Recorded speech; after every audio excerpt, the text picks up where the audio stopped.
which will come out of Yemen and will drive people to their place of assembly.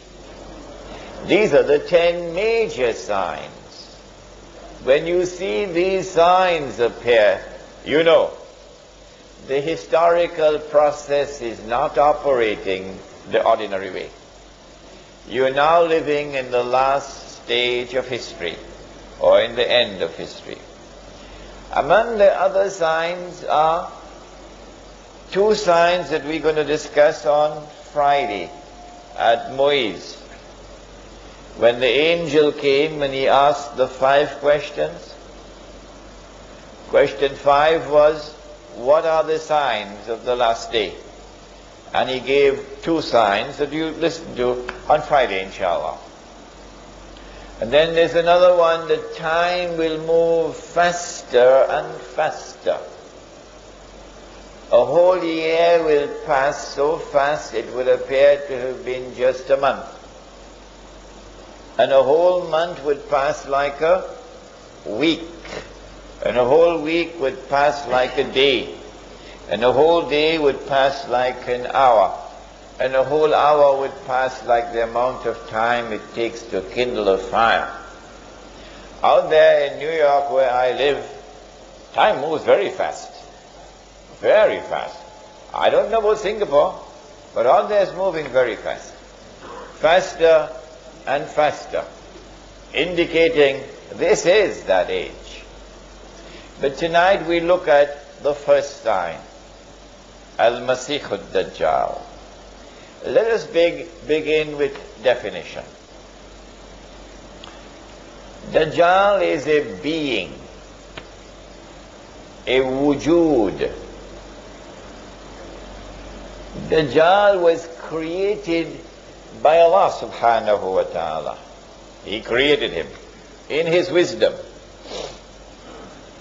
And when Allah created Dajjal, Allah endowed Dajjal with awesome power, with awesome versatility.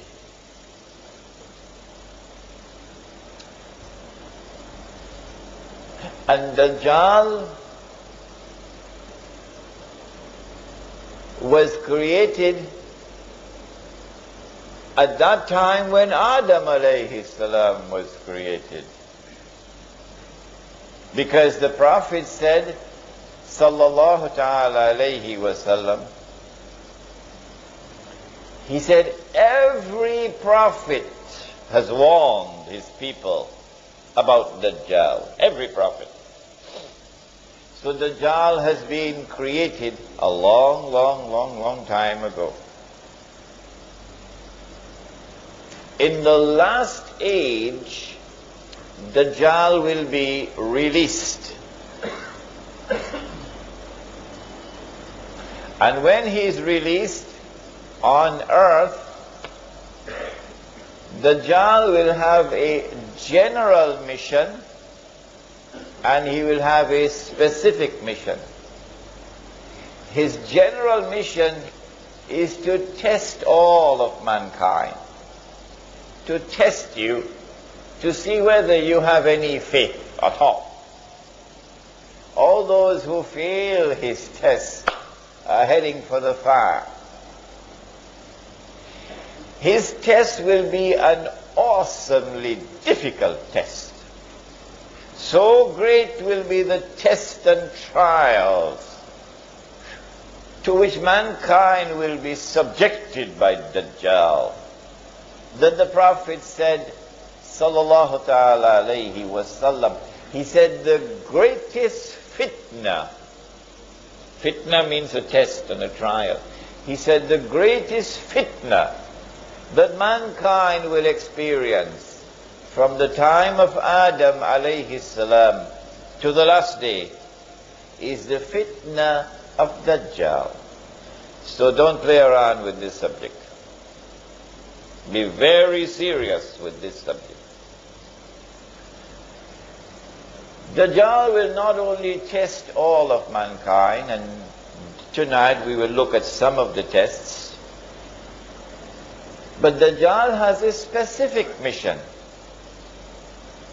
His mission is to impersonate Al-Masih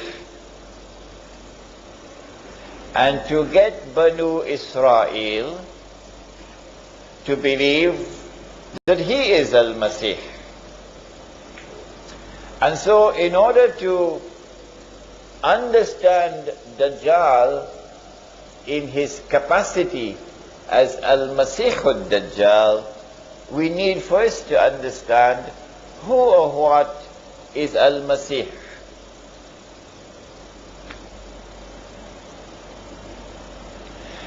After Banu Israel had lived in the Holy Land, which Allah had given to them,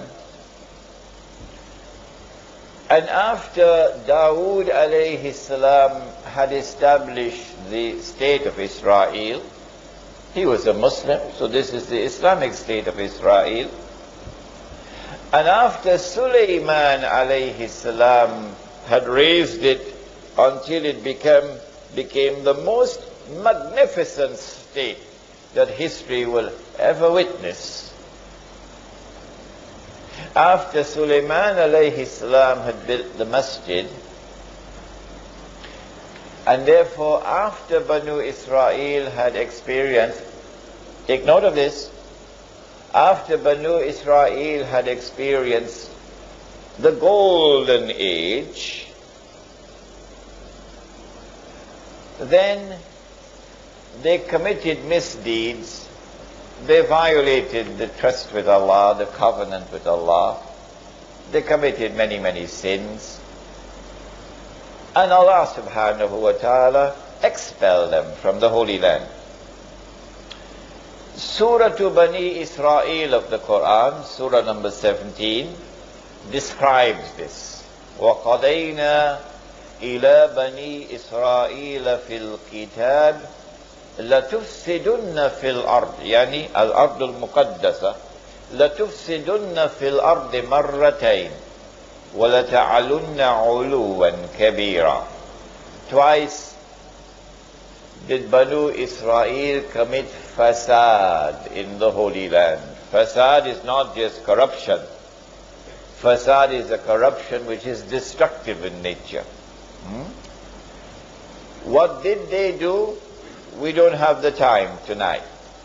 But if I get a chance to deliver the lecture Jerusalem in the Quran, then we can go into all those details. But they were expelled.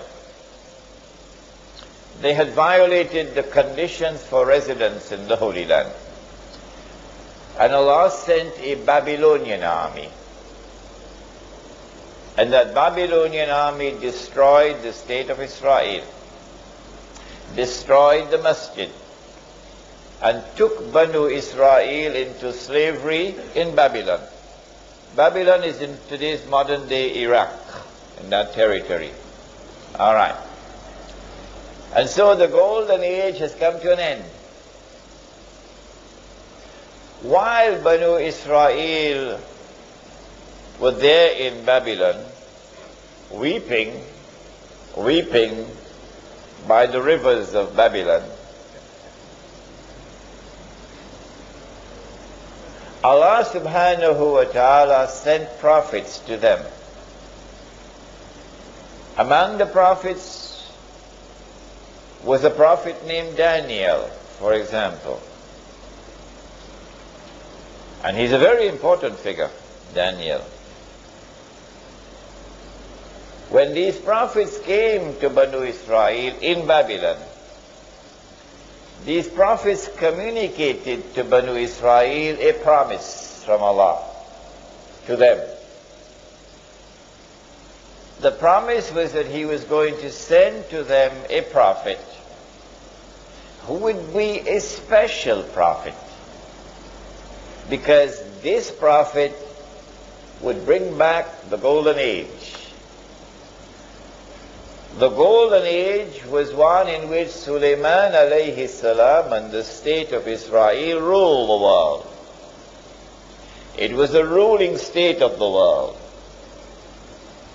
And when this prophet comes, he will bring that back. He will rule the world. from Jerusalem. This prophet, special prophet to Banu Israel, this prophet was known as Al-Masih. The meaning of the word is not relevant here. The significance of the word is what is relevant. The functions of Al-Masih